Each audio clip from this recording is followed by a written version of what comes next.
Assalamualaikum warahmatullahi wabarakatuh. Perkenalkan, nama saya Adivia Aprilia Riswana dari Program Studi Bimbingan dan Konseling FKIP Universitas Riau Angkatan 2019. Kali ini saya akan mereview sebuah jurnal dari Indonesian Journal of Guidance and Counseling Theory and Application yang berjudul Berpikir Positif dan Kepercayaan Diri Meningkat Melalui Konseling Kelompok yang disusun oleh Tara Gesanti Nurtifani, Mungin Edi Wibowo, dan Nini Setiawani, yaitu mahasiswa jurusan Bimbingan dan Konseling Fakultas Ilmu Pendidikan Universitas Negeri Semarang, Kampus Sekaran Gunung Pati, Semarang, Indonesia. Nah, adapun tujuan dari penelitian ini ialah untuk membuktikan tingkat efektivitas dan perbedaan tingkat efektivitas konseling kelompok dalam meningkatkan sikap berpikir positif dan percaya diri. Nah, dalam jurnal ini disertakan pendahuluan, yaitu pendahuluan ini mereka menjabarkan mengenai pemikiran positif yang didefinisikan sebagai istilah umum untuk suatu sikap keseluruhan yang tercermin dalam pemikiran dan perilaku. Lalu mereka juga menjelaskan beberapa pendapat beberapa ahli. Setelah itu mereka melakukan metode penelitian, yaitu pada jurnal ini mereka menggunakan teknik purposive sampling. Responden pada penelitian ini berjumlah 7 orang dari kelas 8D sebagai anggota kelompok konseling berpikir positif dan 7 orang kelas 8E sebagai anggota kelompok konseling percaya diri. Nah, pada jurnal ini menggunakan metode analisis yang digunakan ialah statistik non-parametrik dengan menggunakan uji Wilson teknik match pairs test.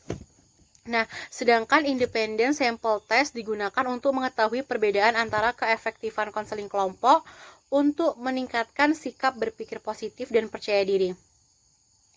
Lalu selanjutnya di dalam jurnal ini desain penelitiannya itu menggunakan pre-experimental design dengan desain penelitian grup protest test yang diterapkan pada dua kelompok yang berbeda. Lalu di sini ini ya jurnalnya. Lalu hasil penelitiannya begini. Deskripsi hasil penelitian sikap berpikir positif kelas 8D sebelum mendapat konseling kelompok atau pre-test dan sesudah diberikan konseling kelompok atau post-test dapat dilihat pada tabel. Nah, di sini mereka menyertakan tabel. Ini adalah tabel yang merupakan hasil dari penelitian yang telah dilaksanakan. Nah, di sini terdapat presentase persennya juga.